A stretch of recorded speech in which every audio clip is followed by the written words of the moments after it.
Hello friends, welcome to study revolution. आज आपण 19 February 2026चा the Hindu बघतोय आणि तोही आपल्या मातृभाषेतून म्हणजे मराठीमधून. माझं नाव आहे महेश. आपण डिस्कशनला सुरुवात करूया. त्याच्या अगोदर डिस्कशनचं स्वरूप आपल्याला माहिती असणं गरजेचं आहे. याच्यामध्ये पहिल्यांदा आपण एरोटेल डिस्कस करत असतोय. त्यानंतर टेक्स्ट कॉन्टेक्स्ट पेजवरती सुद्धा एरोटेल सारखेच काही मुद्दे डिस्कस केलेले असतात, ते आपण कव्हर करत असतोय.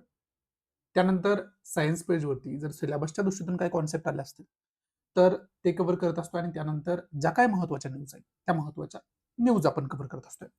अशा पद्धतीचं एक टोटल डिस्कशन जे आहे ते आपण या लेक्चरच्या माध्यमातून करत असतोय आणि त्याचा उद्देश एकच आहे की एक्झाममध्ये जास्तीत जास्त आपल्याला या बेसवरती मार्क्स मिळवता यावेत आणि त्या दृष्टीतून जो काही कंटेंट महत्त्वाचा आहे तो आपण टोटल कव्हर करण्याचा प्रयत्न करत असतोय. आज स्पेशली जर एडिटोरियल पेज आपण बघितलं तर बऱ्यापैकी शी रिलेटेड आपल्याला वेगवेगळे टॉपिक्स आज मिळणार आहेत. त्याच्यावरती आपल्याला अभ्यास करायचा आहे आणि टेक्स्ट कॉन्टेक्स्ट पेजवरती इंडियन कॉन्स्टिट्यूशन रिलेटेड विशेष करून ज्युडिशरीशी रिलेटेड एक एडिटोरियल आलेलं आहे. ते आपण डिटेलमध्ये आज आपण बघणार आहोत. मग बघूया, सुरुवात करूया. पहिलं एडिटोरियल बघूया ते आपल्याला काय सांगते, त्याच्यातून काय इन्फॉर्मेशन आपल्याला महत्त्वाची मिळते ते. जर तुम्ही आजचं एरोटेलचं पेज बघितलं द हिंदूचं तर त्याच्यावरती तुम्हाला सगळीकडे फक्त AI वरती बोललेलं आपल्याला बघायला मिळते. द हिंदूनं पण एक सिरीज त्यांच्या डिस्कशनची असते. ते डिस्कशन शी रिलेटेड चाललं होतं. त्यामुळे आजचं जे एरोटेलचं पेज त्यांनी डेडिकेट केलंय ते शी रिलेटेड वेगवेगळे जे काही लेख आहेत त्याला डेडिकेट केलेलं आपल्याला बघायला मिळते. सॉरी. तर याच्यामध्ये आपल्याला वेगवेगळे टॉपिक्स मिळतात. त्या टॉपिक्सचा आपल्याला डिटेलमध्ये अभ्यास करून ठेवायचा, हे नीट लक्षात घ्या तुम्ही. पहिला टॉपिक आपल्याला India movements to restoring balance to copyright.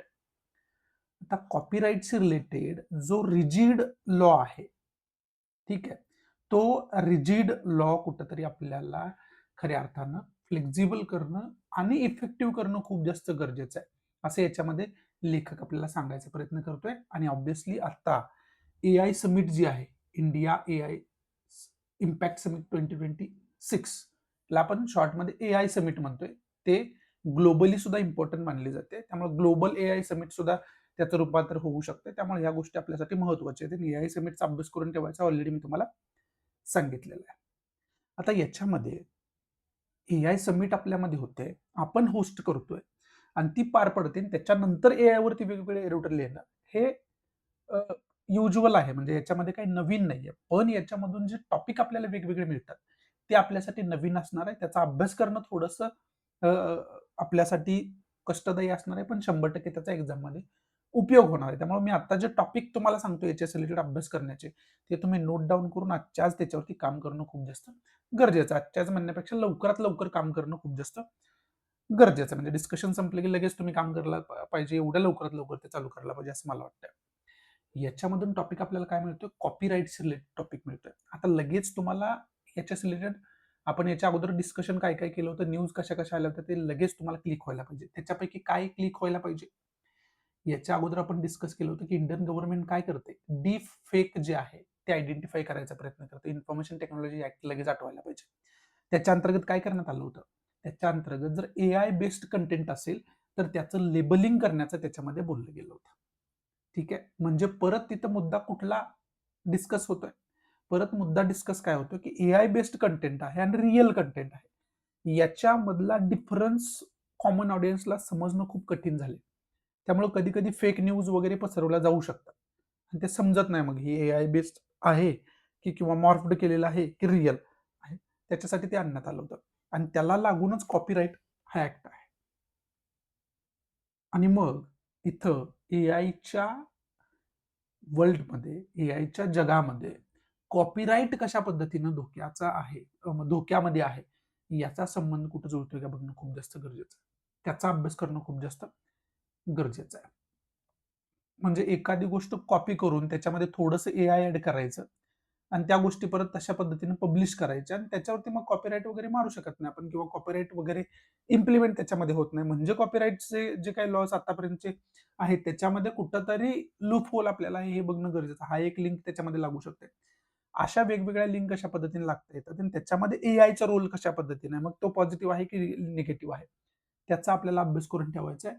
हे आपल्यासाठी महत्वाचा पॉईंट होतो की ज्याचा आपल्याला अभ्यास करून ठेवणं गरजेचं आहे. याच्या पुढे आपण गेलो तर इथं मनसुख मांडवीय आणि गिल्बर्ट एफ हुंगबो यांनी लिहिलेलं हे इरोटल आहे. सॉरी. आणि इथं हे जे हे हुंगबो आहेत, हे director general of international labour organisation, international labour ऑर्गनायझेशनचे हे डायरेक्टर आहेत.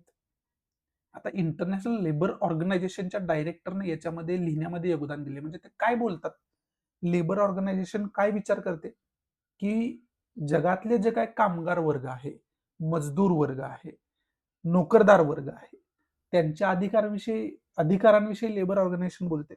त्यांचं कुठेतरी शोषण होऊ नये याच्यासाठी लेबर ऑर्गनायझेशन बोलते. त्यांना व्यवस्थित सॅलरी मिळायला पाहिजे याच्यासाठी लेबर ऑर्गनायझेशन बोलते. मग त्यांना जर आर्टिफिशियल इंटेलिजन्स वरती बोलायचं असेल तर ते कशावरती बोलतील? आर्टिफिशियल इंटेलिजन्समुळं जे जगभरातली लेबर आहेत त्यांच्यावरती पॉझिटिव्ह इम्पॅक्ट होतोय की निगेटिव्ह इम्पॅक्ट होतोय याच्यावरतीच बोलणार, राईट? म्हणजे तुम्हाला संबंध करेक्ट समजला, की याच्यामध्ये विशेष करून कशावरती बोलला असेल, की आर्टिफिशियल इंटेलिजन्स मुळे कुठं जॉब लॉस होत नाहीये ना, की नवीन जॉब क्रिएट होत आहेत. म्हणजे पॉझिटिव्ह इम्पॅक्ट काय काय होतात, म्हणजे निगेटिव्ह इम्पॅक्ट काय काय होतात, याच असं असेसमेंट याच्यामध्ये असणार आहे. म्हणून तुम्हाला याचं टायटल बघितलं, AI for people applying technology for social good हे म्हटलं गेलं. ठीक आहे. म्हणजे टायटल मधून एक टॉपिक काय म्हणतोय मिळतोय आपल्याला, की तो टॉपिक म्हणतोय एआयचा जो आहे तो सामाजिक, sorry, I don't know why it's happening, but please cooperate with me. Artificial इंटेलिजन्सचा वापर जो आहे तो समाजामध्ये आपण म्हणू शकतो काय, सामाजिक हित साधण्यासाठी आर्टिफिशियल इंटेलिजन्सचा कसा आपण वापर करू शकतोय, हा एक टॉपिक तुम्हाला मिळाला. म्हणजे सोशॉलॉजीच्या दृष्टीतून हे डायरेक्ट सोशॉलॉजीला कनेक्ट झालं. ठीक आहे, पहिला. दुसरा काय, की आर्टिफिशियल इंटेलिजन्स विषयी पहिल्यापासून काय डिस्कस केले गेले, पहिल्यापासून काय चिंता व्यक्त केली गेली, की आर्टिफिशियल इंटेलिजन्स आलं की मग जॉब वगैरे लोकांचे जाणार, त्याचा निगेटिव्ह इम्पॅक्ट होणार, भयानक परिस्थिती होणार, हे असं एक प्रकारचं वातावरण क्रिएट केलं गेलं, बबल क्रिएट केलं गेलं असं आपण म्हणू शकतो. ज्यावेळेस एखाद्या गोष्टीची पूर्ण इन्फॉर्मेशन आपल्याला नसते त्यावेळेस बऱ्यापैकी जास्तीत जास्त निगेटिव्ह पॉईंट त्याच्याविषयी डिस्कस केले जातात, पॉझिटिव्ह पण केले जातात, पण जर कंपॅरिझन बघितलं तर निगेटिव्ह खूप जास्त पॉईंट डिस्कस केले जातात. एक काळ असा पण होता की विज्ञानाविषयी बोललं जायचं खूप जास्त, विज्ञान शाप की वरदान वगैरे वगैरे. शाळेमध्ये वगैरे आमच्या वेळेस तशा पद्धतीचे निबंध वगैरे विचारले जायचे, त्याच्यावरती आम्हाला लिहायला लागायचं निबंध वगैरे. तो काळ होता. आता त्याची जागा आर्टिफिशियल इंटेलिजन्सने घेतली आणि त्याच्याविषयी सेम डिस्कशन मला होताना कुठेतरी बघायला मिळतं. मग आर्टिफिशियल इंटेलिजन्सचे सोशल गुड्ससाठी काय काय पॉईंट्स आहेत ते अभ्यासणं खूप जास्त गरजेचं आहे. त्याचबरोबर त्याचा कशा पद्धतीनं स्किल डेव्हलपमेंट उपयोग होतोय, स्किल डेव्हलपमेंटमध्ये उपयोग होतोय, लेबर जो सेक्टर आहे त्या सेक्टरला कशा पद्धतीने उपयोग होतोय, त्या सेगमेंटला कशा पद्धतीने उपयोग होतोय, कामगारांचं काम करणं किती सोपं त्याच्यामुळे झालेलं आहे, या सगळ्या गोष्टींचा तुम्हाला अभ्यास करणं खूप जास्त गरजेचं आहे. आणि याच्यामध्ये चॅट जीपीटी फक्त माहिती असणं उपयोग नाहीये, बाकी सुद्धा एआय प्लॅटफॉर्म आहेत. ठीक आहे, याच्यामध्ये जनरेटिव्ह एआय पर्यंत तुम्हाला जायला लागेल. मग असे काही टूल्स आहेत जे की याच्यामध्ये खूप सहजरित्या अवेलेबल आहेत, खूप सहजरित्या यूज करता येऊ शकतात आणि खूप मोठ्या प्रमाणात त्याचा वेगवेगळ्या सेक्टरला म्हणजे एकूणच मानव जीवनाला खूप मोठ्या प्रमाणात त्याचा फायदा होतोय. मग त्याच्यासाठी चॅट जीपीटी ऑब्व्हियसली तुम्हाला माहिती आहे, सगळ्यांनाच माहिती आहे आता चॅट जीपीटी. त्याच्या पुढे जाऊन अजून काय काय टूल्स आहेत की ज्याचा उपयोग आर्टिफिशियल इंटेलिजन्स म्हणून आपण आपल्या सहजीवनामध्ये एक एक खरं तर पॉझिटिव्ह इम्पॅक्ट म्हणून त्याचा आपण करत असतोय आणि त्याचा इम्पॅक्ट होतोय हे आपल्याला बघायला मिळतंय. आणि आता जर आपण नोकर वर्ग बघितला, मग ते तो आयटी मध्ये सुद्धा तुम्ही जावा, वेगवेगळ्या क्षेत्रामध्ये तुम्ही जावा, बऱ्यापैकी आर्टिफिशियल इंटेलिजन्स बेस्ड जे टूल्स आहेत ते वेगवेगळे यूज केले जात आहेत. आणि त्याच्यामुळं थोडंसं काम फास्ट झालंय, थोडंसं काम सोपं झालंय, हे आपल्याला नाकारून चालणार नाही. मग हे जे पॉझिटिव्ह इफेक्ट्स आहेत ते वेगवेगळे टूल्स बरोबर पॉझिटिव्ह इफेक्ट्स काय काय आहेत, ते टूल कोणकोणते आहेत त्याचे एक्झाम्पल तुम्हाला देता यायला पाहिजे. अशा पद्धतीनं तुम्ही याचा अभ्यास करणं खूप जास्त गरजेचं आहे. त्यामुळे टायटलमध्ये उल्लेखच काय केलाय, सुरुवातच काय केली, AI for people, artificial intelligence हे लोकांसाठी आहे. मग ते कसं लोकांसाठी आहे, मग ते लोकांसाठी चांगलं आहे की वाईट आहे, या सगळ्या गोष्टींचा अभ्यास करावा लागेल. सो तो अभ्यास मला वाटतं की याच्यातून तो एक प्रश्न आपल्यासाठी निर्माण होतोय की आर्टिफिशियल इंटेलिजन्स लोकांसाठी आहे, कसं लोकांसाठी आहे ते, त्याच्याकडे तुम्ही कसं बघता, तुमची दृष्टी, आता तुम्ही कसं बघता म्हटल्यावर तुमची दृष्टी डेव्हलप होणं गरजेचं आहे. मग ती तुमची दृष्टी कशी डेव्हलप होईल, तुम्हाला अभ्यास करावा लागेल त्या गोष्टीचा. अभ्यास करतो म्हणजे आपण काय करतो, त्याचे पॉझिटिव्ह पॉईंट बघतो, त्याचे निगेटिव्ह पॉईंट बघतो, त्याच्यावरती मग स्वतःचं ओपिनियन डेव्हलप करतो त्या नॉलेज बेसवरती. आता ओपिनियन कधीही बेस्ड ऑन नॉलेज असायला पाहिजे, ठीक आहे. विदाउट नॉलेज ओपिनियन असेल तर ते मूर्खासारखं ओपिनियन काही असू शकतं. त्यामुळे अपेक्षित काय ओपिनियन असणं तुमचं आहे की बेस्ड ऑन नॉलेज. मग त्याच्याशी रिलेटेड मला पॉझिटिव्ह पॉईंट माहिती आहे, त्याच्याशी रिलेटेड मला निगेटिव्ह पॉईंट माहिती आहे, आणि मग त्या बेस्डवरती, त्या ऑथेंटिक नॉलेजवरती मी माझं ओपिनियन डेव्हलप केलं. हे तुमचं ओपिनियन जे आहे ना, ते आता ऑथेंटिक ओपिनियन झालं. आणि हे ओपिनियन तुम्हाला कुठं उपयोगाला येतं, तुम्हाला अँसर रायटिंगमध्ये ज्यावेळेस तुम्ही एखाद्या अँसरचं कन्क्लुजन देता ना, त्यावेळेस तुम्हाला उपयोगाला येतं. त्याच्यापेक्षा जास्त कुठं उपयोगाला येतं, ज्यावेळेस इंटरव्ह्यू पॅनल जे आहे ते तुम्हाला, पर्सनॅलिटी टेस्ट आपण त्याला म्हणतो, ते पॅनल तुम्हाला वेगवेगळे क्वेश्चन विचारतात आणि त्याच्यावरती तुमचं ओपिनियन देणं अपेक्षित असतं, पुस्तकी नॉलेज देणं अपेक्षित नसतं. आणि मग इथं जे ऑथेंटिक ओपिनियन तुमचे डेव्हलप झालेले आहेत वेगवेगळ्या गोष्टींवरती, ते तुम्हाला मार्क्स मिळवून देतात. ते त्या पॅनलला इम्प्रेस करतात मार्क्स देण्यासाठी. ठीक आहे. आणि तशा पद्धतीने मला वाटतंय या टॉपिककडे आपण बघून त्याचा अभ्यास करणं खूप जास्त गरजेचं आहे. याच्या पुढे गेलो तर हे एक आहे military AI and urgency of guardrail नावाचं हेडिंगचं हे एक एरोटेल आहे. याच्या पुढचं जर आपण बघितलं तर at the last frontier of thought will AI kill creativity, हे एक आहे. आणि इथं the third way for AI governance, governance मध्ये एआयचा कसा उपयोग आहे, कसं सोयीस्कर झालेलं आहे गव्हर्नन्स एआय मुळे, हे डायरेक्ट गव्हर्नन्सला जोडले गेले. हे मिलिटरी आणि एआय गव्हर्नन्स हे सेम टॉपिक दोन आहेत, म्हणून 3च्या 3 एरोटेल तुम्हाला दाखवले. आता एआय मिलिटरी रिलेटेड आहे आणि एआय गव्हर्नन्स रिलेटेड आहे. याच्यामधून आपल्याला काय शिकायला मिळते, जी प्रशासन व्यवस्था आहे आपली, त्याच्यामध्ये एआय कशा पद्धतीने हेल्प करते. आता तुम्हाला एक साधं सोपं एक्झाम्पल देऊन मी तुम्हाला सांगतो. जर आपण एक टॉपिक खूप जास्त चर्चेलेला आपल्याला बघायला मिळालं, तो टॉपिक कोणता, की इंटेन्सिव्ह रिव्हिजन होते. इंटेन्सिव्ह रिव्हिजन म्हणजे काय, जे मतदार आहेत त्यांचं खरं तर त्या यादीचं, मतदार यादीचं प्युरिफिकेशन होते. म्हणजे काय, की 10 वर्षांपासून एखाद्याची डेथ झाली तरी पण त्याचं नाव मतदान यादीमध्ये आहे आणि त्याच्या नावानं दुसरंच कोणतरी मत करते. मग अशा पद्धतीच्या गोष्टी टाळण्यासाठी स्पेशल इंटेन्सिव्ह रिव्हिजन सुरू केली गव्हर्नमेंटला, इलेक्शन कमिशनला. त्यांच्या अंतर्गत अशी नावं काढली जातील ज्यांचं मतदान यादीमध्ये अजून नावच नाहीये, ते नाव घातलं जाईल, हे वगैरे वगैरे सगळ्या गोष्टी केल्या जातील. आतापर्यंत त्या गोष्टी ज्या आहेत ना, त्या बऱ्यापैकी फिजिकली करायला लागल्या. ठीक आहे. आता इथून पुढं गव्हर्नमेंट काय करते, एक डिजिटल पोर्टल डेव्हलप करते. याच्यामध्ये तुमची इन्फॉर्मेशन मतदार यादीमध्ये कशा पद्धतीची आहे डायरेक्टली तुम्ही त्या पोर्टलवर जाऊन बघू शकताय. याच्यामध्ये आपण काय केलं, टेक्नॉलॉजिकल ऍडव्हान्समेंट केली. ठीक आहे. आता टेक्नॉलॉजिकल ऍडव्हान्सच्या पुढे जाऊन आपण काय करणार, त्याच्यामध्ये येणाऱ्या काळामध्ये आर्टिफिशियल इंटेलिजन्स सुद्धा वापर आपण करू शकतोय. आणि ऑब्व्हियसली आपण करणारच आहे, त्याच्यामध्ये काही दुमत नाही. एआय समिट आपण एकीकडे होस्ट करतोय आणि दुसरीकडे आपण त्याचा युजच करत नाही, असं होणारच नाहीये. त्यामुळे ते साहजिकच आहे. मग जर त्याच्यामध्ये आर्टिफिशियल इंटेलिजन्सचा जर खऱ्या अर्थानं उपयोग झाला तर होऊ शकतंय, फॉर एक्झाम्पल मी आता 21 वर्षाचा आहे, आता माझं मतदार यादीमध्ये मी नाव वगैरे नोंदवलं आणि ऍव्हरेज जर आपण एज बघितलं तर समजा 70 इयर्स ऍव्हरेज एज आहे. ठीक आहे. मग 70 इयर्स जर 21व्या वर्षी मी नाव नोंदवलेलं आहे, मला मतदान 18 नंतरच मला मतदान मिळालं, पण ठीक आहे 21 तिथून पुढे 2-3 वर्ष लागली की माझं मतदान यादीमध्ये नाव झालं नव्हतं. ठीक आहे, प्रशासनाकडून ते आता आपण अपेक्षित पण आहे एवढा डिले. ठीक आहे. मग आता 21व्या वर्षी ज्यावेळेस मी नाव नोंदतो त्यावेळेस ऑब्व्हियसली तिथं माझं जन्मतारीख वगैरे मला टाकायला लागतं. त्याच्यानंतर आर्टिफिशियल इंटेलिजन्स आपण असा पण त्याच्यामध्ये उपयोग करू शकतो, की प्रत्येक काही कालावधीनंतर गव्हर्नमेंट पोर्टलला या नोटिफिकेशन जातील, की ही लोक आहेत, त्यांचं वय जे आहे ते मोर दॅन 70 इयर्स आहे.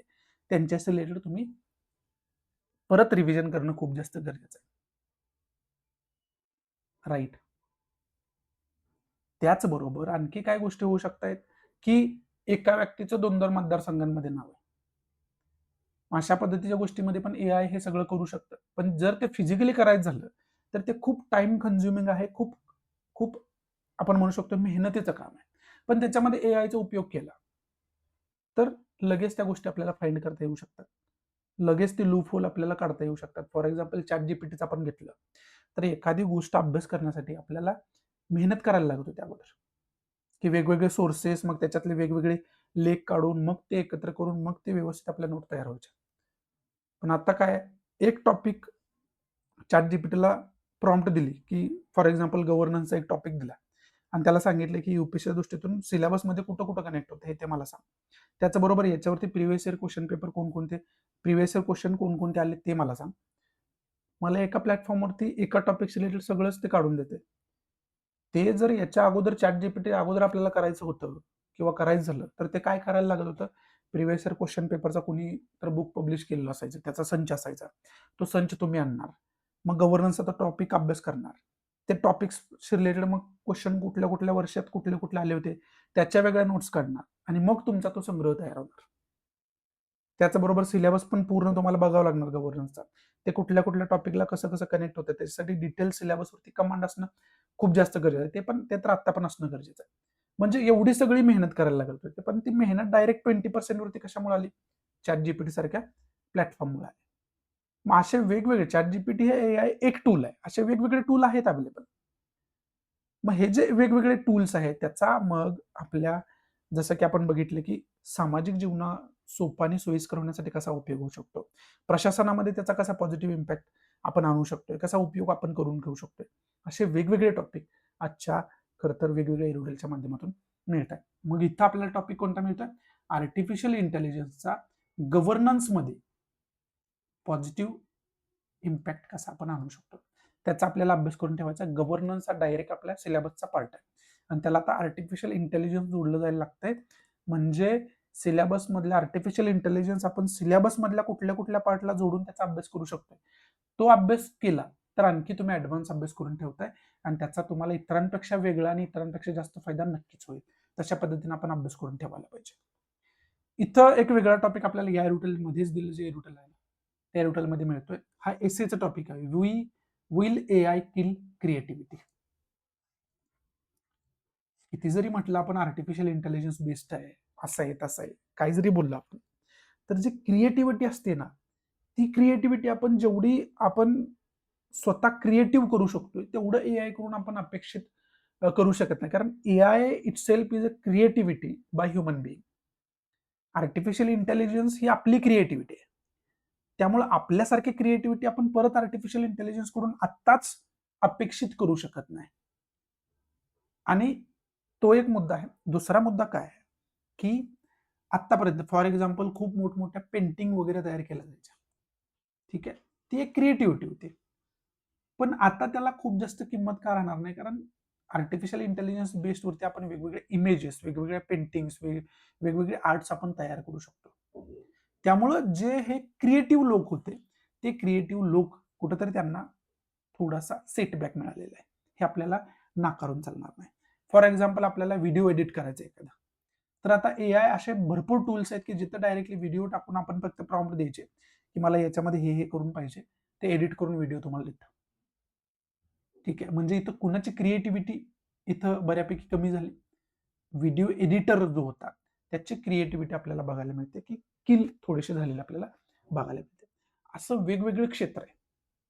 राइट. फॉर एक्झाम्पल मी आता एक गोष्ट तुम्हाला टीच करतोय. तुम्हाला एक गोष्ट समजावून सांगतोय.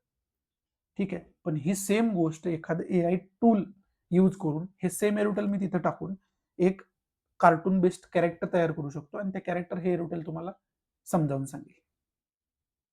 ऑब्व्हियसली जसं आपण हे रुटेलचं विवेचन आपल्या आपल्या भाषेमध्ये जे वर्ड चुजिंग आहे मराठीमधलं, जे शब्दांची निवड आपण करत असतो, तसं निवड ते करणार नाही. पण बेसिक गोष्टी ऑब्व्हियसली ते समजावून सांगेल, अशा पद्धतीने त्याला प्रॉम्प्ट आपण देऊ तशा पद्धतीने. आणि ऑब्व्हियसली सगळ्या लँग्वेजमध्ये ते समजावून सांगू शकतं. त्याच्यामध्ये मराठी काय अपवाद नाही आहे. म्हणजे काय झालं, तर म्हणजे जी क्रिएटिव्हिटी आहे त्याला कॉम्पिटिशन आपण तयार करतोयच. त्याच्यामध्ये काही दुमत नाहीये. आणि तो जो टॉपिक आहे तो हे जे लेखक आहेत हे या ठिकाणी आपल्याला हायलाइट करायचा कुठेतरी प्रयत्न करतात. म्हणजे आपल्याला कुठल्या गोष्टीवरती लगेच लिहून बघायला पाहिजे, विल AI किल क्रिएटिव्हिटी, याच्यावरती लगेच 1000 ते 1200 शब्दामध्ये आपण काय करायला पाहिजे, एसे लिहून बघायला पाहिजे. किती आपल्याला लिहिता येते, किती नॉलेज बेस्ड आपण लिहू शकतो हे लगेच बघायला पाहिजे चेक करून. नसेल लिहिता येत लगेच त्याचा अभ्यास करून ठेवायला पाहिजे. हे मला वाटतं की आता आर्टिफिशियल इंटेलिजन्स रिलेटेड वेगवेगळे पॉईंट्स आपल्याला मिळतात आणि त्याच्यामध्ये आपण तशा पद्धतीनं त्याचा अभ्यास करून ठेवणं खूप जास्त गरजेची गोष्ट आहे. असे वेगवेगळे टॉपिक्स आपल्याला वेगवेगळ्या एरुडलच्या माध्यमातून आपल्याला आर्टिफिशियल इंटेलिजन्स रिलेटेड मिळत आहेत. ते ऑब्व्हियसली अपेक्षा माझी हीच आहे की तुम्ही ते सगळे नोट करून घेतले असेल. मी जे काय सांगितलं त्या महत्त्वाच्या ज्या गोष्टी तुम्हाला वाटतात ते नोट करून घेतल्या असतील. त्याचा चांगल्या पद्धतीनं लवकरात लवकर अभ्यास करून ठेवणं गरजेची गोष्ट आहे. तो आपण करून ठेवायला पाहिजे. बाकी याच्यामध्ये इम्पॉर्टंट असं काही नाही, त्यामुळे पुढचं महत्त्वाचं रिडल कोणतं आहे ते बघायला आपण सुरुवात करूयात. पुढं जर आपण टेक्स्ट कॉन्टेक्स्ट पेज बघितलं ना, तर टेक्स्ट कॉन्टेक्स्ट पेजवरती एक तर कॉन्स्टिट्यूशन तुम्ही बघितलं तर त्याच्यातले 2 आर्टिकल खूप जास्त महत्त्वाचे आहेत. त्याच्यावरती आधारित हे रिडल आहे, हे नीट लक्षात घ्या. ते जे आर्टिकल्स आहेत ते 124 एक आर्टिकल आहे आणि आर्टिकल 217 एक आर्टिकल आहे. ठीक आहे, तर मी तुम्हाला एक तर आर्टिकल 124 आहे आणि आर्टिकल 217 आहे. याच्यामध्ये आपल्याला काय इन्फॉर्मेशन दिले, ही 2 आर्टिकल आपल्याला इन्फॉर्मेशन देतात की ज्युडिशरीची रचना कशा पद्धतीची असेल, त्याचं काम कशा पद्धतीचं असेल, त्याचबरोबर महत्वाचं म्हणजे ज्युडिशियल अपॉइंटमेंट कशा पद्धतीने होतील. चीफ जस्टिस ऑफ इंडिया असेल, बाकी सिनियर जजेस असतील, हायकोर्टचे चीफ जस्टिस असतील, या सगळ्यांची अपॉइंटमेंट कशा पद्धतीने होईल त्याची इन्फॉर्मेशन आपल्याला या आर्टिकलच्या अंतर्गत आपल्याला दिली जाते. मग याच्यामध्ये आता जे आहे ते प्रायव्हेट मेंबर एक बिल आपल्याला बघायला मिळालं, ते राज्यसभेमध्ये मांडण्यात आलं आणि त्याच्यामध्ये हे सांगण्यात आलं की जे इथं दिलंय तुम्हाला, आउट ऑफ जजेस appointed to higher judiciary between 2018 and 2024, 2018 ते 2024 मध्ये हायकोर्टमध्ये जे जजेसची अपॉइंटमेंट झाली त्याच्यामध्ये फक्त 20% अशी अपॉइंटमेंट होती जे बिलॉंग करतात SC, ST आणि OBC या कॅटेगरीमधून. बाकीचे सगळे उच्चभ्रू कॅटेगरीमधून बिलॉंग करतात असं म्हणायचं आहे. म्हणजे काय, तर त्याच्यामध्ये जे डायव्हर्सिफिकेशन असायला पाहिजे, डायव्हर्सिटी असायला पाहिजे, ती डायव्हर्सिटी कुठेतरी लॅक आहे आणि त्याच्याशी रिलेटेड काहीतरी वेगळी प्रोव्हिजन्स आपल्याला करणं गरजेचं आहे. त्याच्यामुळे हे बिल मांडण्यात आलेलं आपल्याला या ठिकाणी बघायला मिळते आणि त्यामुळे ही चर्चा आपण आता करतोय. कशाची चर्चा करतोय, आर्टिकल 24 to 17 या आर्टिकलची. म्हणजे कशाची आपण चर्चा करतोय, ज्युडिशियल अपॉइंटमेंटची आपण चर्चा करतोय. म्हणून हे रिडल या ठिकाणी आलेलं आपल्याला बघायला मिळते.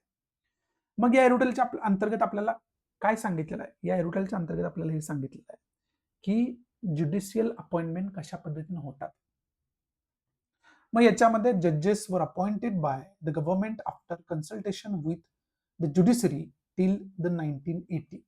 1980 पर्यंत जजेस अपॉइंट कसे केले जायचे, गव्हर्नमेंट जे आहे ते गव्हर्नमेंट ज्युडिशरी सोबत कन्सल्टेशन करायचं आणि जजेसची अपॉइंटमेंट करण्याचा म्हणजे केली जायची. म्हणजे याच्यामध्ये गव्हर्नमेंट जे आहे त्याचा इन्फ्लुअन्स मोठ्या प्रमाणात आपल्याला बघायला मिळत होता. त्याच्यानंतर 1981 मध्ये आपल्याला फर्स्ट जजेस केस आपल्याला बघायला मिळेल. ठीक आहे, आता फर्स्ट जजेस केस जर आपण बघितलं तर supreme court upheld the primacy of the executive in judicial appointments since it is accountable to the people. However, considering the need to maintain the independence of judiciary and insulate it from political favoritism, the Supreme Court in the second judge case, आता first जज केस त्याच्यानंतर झाली आणि त्याच्यामध्ये बऱ्यापैकी आपल्याला executive जे आहे म्हणजे आपलं जे सरकार असतं त्या सरकारचाच इन्फ्लुअन्स त्याच्यामध्ये ठेवण्यात आलेला आपल्याला बघायला मिळाला होता. पण ज्युडिशरीचं इंडिपेंडन्स खूप जास्त महत्वाचं आहे, हे वारंवार आपल्याला या ठिकाणी बघायला मिळालेलं आहे. कारण केशवनंद भारती केस असू द्या, इंदिरा गांधींचं सरकार असू द्या, त्यावेळेस जे जज अपॉइंटमेंट झाली ना त्यावेळेस बऱ्याच जज जे चीफ जस्टिस ऑफ इंडिया होते त्यांची अपॉइंटमेंट सिनियरिटीचा विचार न करता गेली गेली. म्हणजे जे सरकारला फेवर करतायत त्यांची चीफ जस्टिस ऑफ इंडिया म्हणून अपॉइंटमेंट केली गेली आणि त्यामुळं हा मुद्दा खूप जास्त डिस्कशनचा मुद्दा बनला होता, डिबेटचा मुद्दा बनला होता. आणि त्यानंतर मग सेकंड जज केस 1993 मध्ये येते. त्याच्यामध्ये पहिल्यांदा कोलेजियमची स्थापना करण्यात आली. कोलेजियम म्हणजे काय? कोलेजियम म्हणजे एक असा समूह जो जजेसची अपॉइंटमेंट करील अंडर टर्म्स अँड कंडिशन. त्या टर्म्स अँड कंडिशन काय असतील की प्रेसिडेंट जो आहे तो खरं तर अपॉइंटमेंट, प्रेसिडेंट जे आहेत ते खरं तर अपॉइंटमेंट करत असतात, पण त्यांना कन्सल्टेशन करावं लागतं या कोलेजियम सोबत, आणि कोलेजियम मग ते रिकमेंड करतं. ते रिकमेंडेशन जे आहे ते प्रेसिडेंट आणि कोलेजियम मध्ये डिस्कशन होतं आणि तशा पद्धतीने रिकमेंडेशन याला दिले जातात, सेंट्रल गव्हर्नमेंटला दिले जातात आणि त्यानंतर त्याची अपॉइंटमेंट होत असते. ज्यावेळेस तुम्ही कॉन्स्टिट्यूशन अभ्यासाल, या ज्युडिशरीशी रिलेटेड अभ्यास कराल, त्यावेळेस तुम्हाला डिटेलमध्ये याचा अभ्यास करावाच लागेल, त्याच्यामध्ये काही दुमत नाही. पण हे कॉलेजियम जर शब्द तुम्ही बघितला ना, तो कॉन्स्टिट्यूशन मध्ये कुठंही यूज केलेला नाही. Point to be noted. Collegium शब्द हा कुठेही कॉन्स्टिट्यूशन मध्ये यूज केलेला नाहीये. हे जे सेकंड जज केस 1993 जी आली ना, त्याच्यामध्ये कॉलेजियम सिस्टम जे आहे ते स्थापन करण्यात आले आणि ही collegium system for appoint of जजेसची अपॉइंटमेंट करण्यासाठी स्थापन करण्यात आली. This was reaffirmed by the supreme court opinion in the third जज केस 1998. आणि त्याच्यानंतर थर्ड जज केसमध्ये सुद्धा ही रिअफर्म करण्यात आलेलं आपल्याला बघायला मिळते, म्हणजे तसंच्या तसं ठेवण्यात आलेलं आपल्याला बघायला मिळते. The collegium consist of chief justice of India with 4 senior judges of the Supreme Court of appointments to the Supreme Court and the Chief Justice of India with 2 senior judges for appointment to the High Court. आता या collegium मध्ये chief justice of India एक असतील आणि त्यांच्या under जे आहे ते 4 अदर सिनियर मोस्ट जज असतील. ह्यांचं सगळ्यांचं मिळून कोलेजियम बोलतं. आणि हे कोलेजियम काय करतं? सुप्रीम कोर्टचे जे जजेस असतात त्यांची अपॉइंटमेंट करण्यासाठी हे काम करतं. आणि जर हायकोर्टाच्या चीफ जस्टिसचं अपॉइंटमेंट करायचं असेल तर चीफ जस्टिस ऑफ इंडिया आणि 2 सिनियर मोस्ट जजेस याच्यामध्ये काम करत असतात, कोलेजियम मध्ये असतात. Collegium initiates the proposal for appointment of जजेस to the higher judiciary and sends the recommendation to the central government. आणि हे जे रिकमेंडेशन आहे, म्हणजे फॉर एक्झाम्पल एखाद्या व्यक्तीला कॉलेजियमनं ठरवलं की या व्यक्तीला आपल्याला जज म्हणून अपॉइंट करायचं आहे, मग ते चीफ जस्टिस ऑफ इंडिया सुद्धा किंवा हायकोर्टचे जज सुद्धा, ते रिकमेंडेशन त्यांचं सर्वानुमती असणं गरजेचं आहे. याच्यातला एक जर जज म्हटला की नाही मी याच्याशी सहमत नाही, तर ते अपॉइंटमेंट होऊ शकत नाही. जोपर्यंत सगळ्यांचं एकमत होत नाही तोपर्यंत ते ठरत नाही. ठीक आहे, आता हे ठरलेलं जे आहे ते त्यांना सेंट्रल गव्हर्नमेंटला ते प्रपोजल पाठवावं लागतं. ठीक आहे, मग सेंट्रल गव्हर्नमेंट पुढे काय करतं? Centre may return recommendation in case of May objection. जर त्याच्यामध्ये काय ऑब्जेक्शन असेल तर सेंट्रल गव्हर्नमेंट जे आहे ते प्रपोजल रिटर्न सुद्धा पाठवू शकते. However, if the collegium reiterates the recommendation, the appointment should be made. आणि या केसमध्ये काय सांगितलंय? जर सेंट्रल गव्हर्नमेंटनं रिटर्न पाठवलं प्रपोजल आणि परत सेम प्रपोजल त्या कॉलेजियमनं पास करून सेंट्रल गव्हर्नमेंटला पाठवलं तर ती अपॉइंटमेंट होण्यापासून कोणीही रोखू शकत नाही. दॅट शुड बी अपॉइंटेड, म्हणजे ते अपॉइंटेड केलं गेलं पाहिजे असं याच्यामध्ये सांगितलंय. The collegium system has insured the independence of the judiciary. आणि मग कोलेजियम सिस्टममुळे काय झालं की ज्युडिशरीमध्ये पॉलिटिकल हस्तक्षेप बंद झाला. म्हणजे ज्युडिशरीचं, न्यायव्यवस्थेचं जे स्वातंत्र्य आहे ते स्वातंत्र्य अबाधित राहिलं आणि त्याच्यासाठी कोलेजियमची खरं तर आपल्याला गरज होती आणि ते कोलेजियम आणलं गेलं. It has its own drawbacks like lack of transparency and accountability. पण हे जे कोलेजियम आहे याच्यामध्ये सुद्धा ट्रान्सपरन्सी आणि अकाउंटेबिलिटीचा लॅक आहेच, हे आपल्याला नाकारता येणार नाही, हे याच्यामध्ये सांगितलेलं आहे. त्याचबरोबर पार्लमेंट आता पुढे सांगितलंय की there is also resentment on account of alleged nepotism in this process whereby kit and kin of sitting judges are favored for appointment to higher judiciary. Parliament through the 99th Constitution Amendment in 2014 has set up the National Judicial Appointment Commission to provide recommendation to the executive for appointment of judge. 99वी एक amendment करण्यात आली होती आणि त्या अमेंडमेंटच्या अंतर्गत एनजॅकची स्थापना करण्यात आली, ज्याला आपण नॅशनल ज्युडिशियल अपॉइंटमेंट कमिशन म्हणतो, शॉर्टमध्ये त्याला एनजॅक म्हणतात. त्याची अपॉइंटमेंट करण्यात आली, पण हे त्यानंतर सुप्रीम कोर्टानं डिसमिस केलं होतं, कारण हे कॉन्स्टिट्युशनल नाही किंवा योग्य नाही म्हणून. म्हणजे काय, कॉलेजियम सिस्टमला रिप्लेस हे करणार होतं, तर ते रिप्लेस होऊ दिलं गेलं नाही. सुप्रीम कोर्टाने हे डिनाय केलं आणि कॉलेजियम सिस्टम चालत आतापर्यंत आलेली आहे. मग हे एनजॅक जे आहे, the NJAC was to consist of chief justice of India, 2 senior जजेस, the union law minister and 2 eminent persons. आता याच्यामध्ये हे जे एनजॅक होतं, जे कमिशन होतं ना, त्याच्यामध्ये एक तर चीफ जस्टिस ऑफ इंडिया असतील, त्याचबरोबर 2 अदर सिनियर मोस्ट जजेस असतील, त्याचबरोबर युनियन लॉ मिनिस्टर असतील, आणि दुसरे 2 जे आहे ते प्रॉमिनंट पर्सन असतील. आता हे प्रॉमिनंट पर्सन कोण देईल? गव्हर्नमेंट देईल. हे तर मिनिस्टर असतात गव्हर्नमेंटचे, हे 3 झाले. आणि दुसरी गोष्ट याची काय असते की सगळ्यांच्या सहमतीनं ते पास झाल्याशिवाय त्याची अपॉइंटमेंट आपण करू शकत नाही. त्यामुळे परत इथं काय झालं होतं की एक्झिक्युटिव्हचा याच्यामध्ये इन्फ्लुअन्स दिसायला लागला होता. पॉलिटिक्स जे आहे त्याचा इन्फ्लुअन्स याच्यामध्ये दिसायला लागला होता. त्यामुळे कुठंतरी हे सुप्रीम कोर्टानं किंवा ज्युडिशरीनं ऍक्सेप्ट केलं, आपल्याला बघायला म्हणजे ऍक्सेप्ट केलं नाही हे आपल्याला बघायला मिळालं.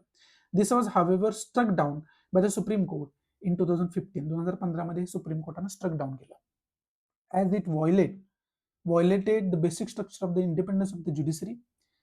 इंडिपेंडन्स ऑफ ज्युडिशरी हे जे बेसिक स्ट्रक्चर आहे कॉन्स्टिट्यूशनचं, ते कुठेतरी व्हायोलेट होते, म्हणून हे करण्यात आलं. Hence the collegium process continue till date for appointment. आणि म्हणून कॉलेजियम सिस्टम जे आहे ते आतापर्यंत चालत आलेले आहे. जर एनजॅक पास झालं असतं तर त्याच्याऐवजी एनजॅक प्रोसेस आपल्याला बघायला मिळाली असते. ठीक आहे, पण याच्यामध्ये कुठंतरी डायव्हर्सिटीचा लॅक आहे, आणि ती डायव्हर्सिटी इन्शुअर करणं आपलं काम आहे. म्हणजे बाकी कम्युनिटी, SC, ST, OBC आणि बाकी सुद्धा काय आहेत, त्यांना याच्यामध्ये इक्वल अपॉर्च्युनिटी मिळायला पाहिजे. याच्यासाठी हे बिल आणलेलं आपल्याला खऱ्या अर्थानं बघायला मिळते, आणि तशा पद्धतीचे प्रोव्हिजन्स करणं खूप जास्त गरजेचं आहे, असं इथं सांगणारं हे रुटल आहे, हे बिल सांगणारं असं आहे, आपल्याला हे बघायला मिळतं. मग आता याच्यातून अभ्यास आपल्याला कोणत्या गोष्टींचा करून ठेवायचा? अभ्यास आपल्याला ज्युडिशरीचा करून ठेवायचा. त्याची रचना कशा पद्धतीचे, त्याची स्थापना कशी झाली, मग ते कोलकातापासून त्याची हिस्ट्री कशी सुरू होते, ही सगळ्या गोष्टींचा आपल्याला अभ्यास करून ठेवायचा आहे. मग तुम्हाला 1773 मध्ये वगैरे जावं लागतं हिस्ट्रीमध्ये अभ्यास करायचा असेल तर. मग त्यावेळेस गव्हर्नर जनरल कोण होता, त्यांना ज्युडिशरी कशी इंट्रोड्यूस केली, ह्या सगळ्या गोष्टींचा तुम्हाला अभ्यास करावा लागेल, आणि ते खूप जास्त इंटरेस्टिंग आहे. आणि तशा पद्धतीने आपण म्हणजे याचा अभ्यास करत असताना तुम्हाला बोरच नाही होणार, दॅट्स फॉर शुअर. आणि तशा पद्धतीने आपण मग त्याचा हिस्ट्रीपासून अभ्यास करणं खूप जास्त गरजेचं आहे, आणि तो अभ्यास आपण चांगल्या पद्धतीनं करून ठेवायला पाहिजे असं मला वाटतं. त्याचबरोबर आणि तथ्यात्मक इन्फॉर्मेशन अजून काय आलं, chief justice of the high court and governor of state, article 130चा पण उल्लेख आला याच्यामध्ये. मग हे आर्टिकल 130 काय आहे, आर्टिकल 124 काय आहे, आर्टिकल 217 काय आहे, त्याच्यामध्ये एक्झॅक्ट प्रोव्हिजन्स काय काय दिलेले आहेत, या सगळ्या गोष्टींचा आपल्याला अभ्यास करावा लागेल. त्याचबरोबर ज्युडिशरी रिलेटेड ज्या केसेस आहेत, त्या ज्युडिशरीशी रिलेटेड ज्या केसेस महत्त्वाच्या आहेत, त्या केसेसचा आपल्याला चांगल्या पद्धतीनं अभ्यास करणं गरजेचं आहे. त्या केसेसचा आपण चांगल्या पद्धतीने अभ्यास करून ठेवायला पाहिजे. आणि याच्याशी रिलेटेड याच्यामध्ये आता बेसिक स्ट्रक्चर विषयी पण बोलले गेले. ठीक आहे, आता जे बेसिक स्ट्रक्चर आहे ना, स्ट्रक्चर हे जे बेसिक स्ट्रक्चर आहे याच्याविषयी खूप जास्त डिबेटचे मुद्दे आहेत. ठीक आहे, मग हे बेसिक स्ट्रक्चर कुठं डिफाईन केले, त्याच्याशी रिलेटेड कोणते महत्वाचे जजमेंट्स आहेत सुप्रीम कोर्टाचे, हे जजमेंट्स तुम्हाला बघावे लागतील. मग त्याच्यामध्ये लगेच तुम्हाला कुठं जावं लागेल, केशवानंदी भारती केसमध्ये जावं लागेल. याच्यामध्ये बेसिक स्ट्रक्चर विषय थोडंसं बोललं गेलं आहे. बरं, आता बेसिक स्ट्रक्चर कुठेही डिफाईन केलं नाही, तो एक सगळ्यात मोठा प्रॉब्लेम आतापर्यंत आहे. सुप्रीम कोर्टाने वेगवेगळ्या जजमेंटच्या अंतर्गत कधी कधी बेसिक स्ट्रक्चर डिफाईन करायचा प्रयत्न केलाय, पण ते फुल्ली डिफाईन झालं नाही.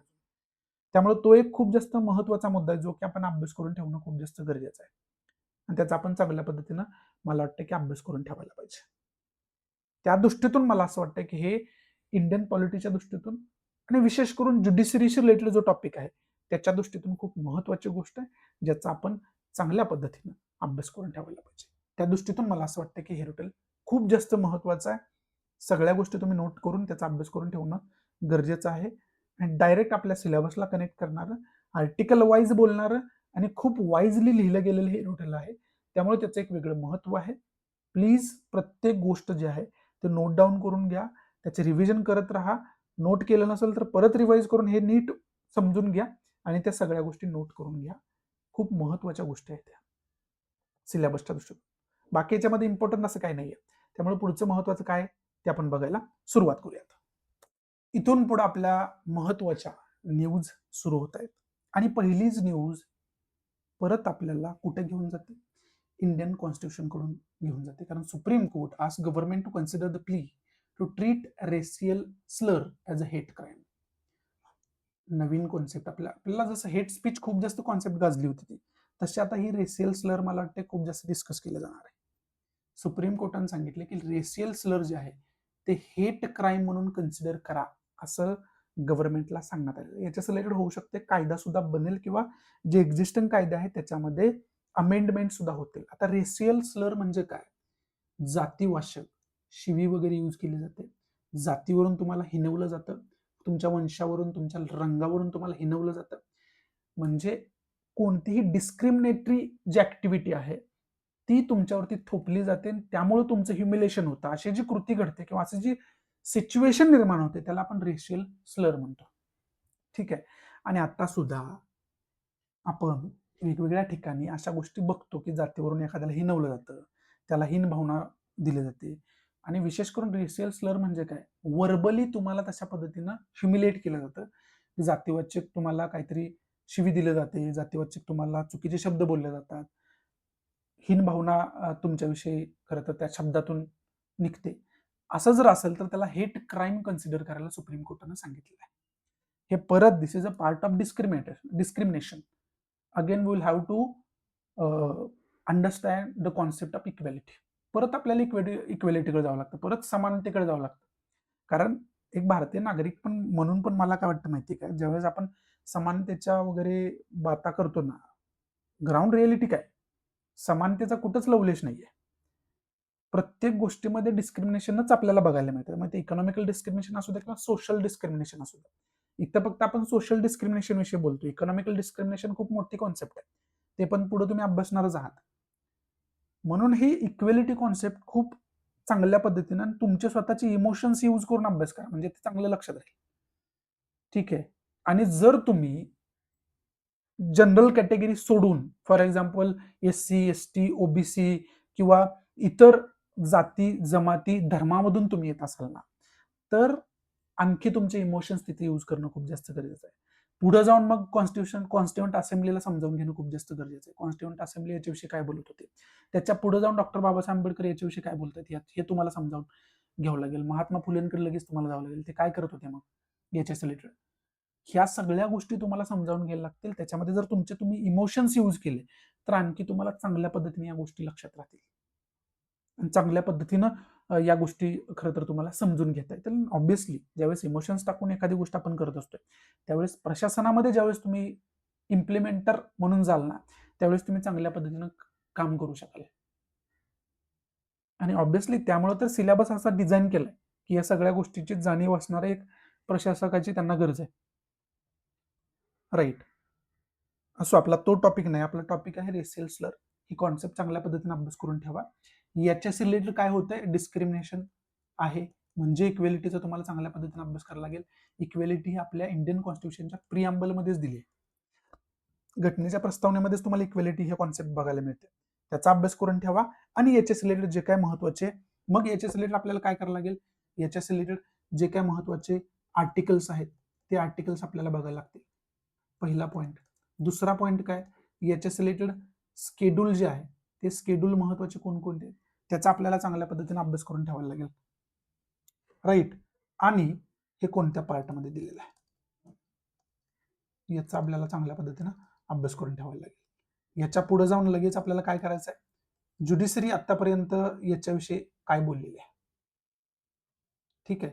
मग हे ज्युडिशरी जे आपल्याला काय काय सांगते त्या ज्युडिशरीचा आपल्याला अभ्यास करून ठेवणं खूप जास्त गरजेचं आहे. याच्या रिलेटेड मग जे वेगवेगळे जजमेंट्स आहेत ते वेगवेगळे जजमेंट्स, मग त्या जजमेंटच्या अंतर्गत काय ज्युडिशरीनं डेफिनेशन वगैरे इक्वेलिटीची केली आहे का, ज्युडिशरीनं डिस्क्रिमिनेशनची काय डेफिनेशन वगैरे केलेली आहे का, ते सगळं आपल्याला अभ्यास करून ठेवायला लागेल. त्या सगळ्या गोष्टी ज्या आहेत त्या मला वाटतं की खूप जास्त महत्त्वाच्या आहेत आणि त्याचा आपण अभ्यास चांगल्या पद्धतीनं करून ठेवायला पाहिजे. पुढची जी न्यूज आहे, आपल्या प्रेसिडेंट द्रौपदी मुर्मू यांनी एक टर्म वापरले, ते म्हणजे वसुदैव कुटुंबकम. आणि सेम टर्म आपले प्राईम मिनिस्टर वारंवार वापरत असतात. The world is one family, त्याचा मिनिंग आहे. याच्यावरती लगेच आपण काय करून बघायला पाहिजे, याच्यावरती लगेच आपण एसे लिहून बघायला पाहिजे. प्रिव्हियस इयर क्वेश्चन पेपर बघा, तुम्हाला या टर्मचं महत्व समजेल, काय इम्पॉर्टन्स आहे याचं. ठीक आहे, याच्यावरती लगेच वसुदैव कुटुंबक फक्त एवढी टर्म घ्या आणि त्याच्यावरती 1000 ते 1200 शब्द लिहिता येतात का बघा. लिहिता आले तर वेल अँड गुड. त्यानंतर बघा की त्याच्यामध्ये तथ्यात्मक इन्फॉर्मेशन तुम्ही काय दिलेली आहे, कशा कशा गोष्टीला मार्क्स तुम्हाला मिळू शकतात. नसेल तर याच्या रिलेटेड अभ्यास करणं तुमच्यासाठी खूप जास्त गरजेचं आहे.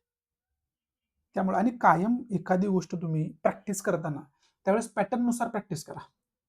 ठीक आहे, 150 वर्ड्समध्ये तुम्ही एखादा आन्सर लिहिताय, याच्यासाठी आयोगानं टाइम किती अलॉट केला बघा.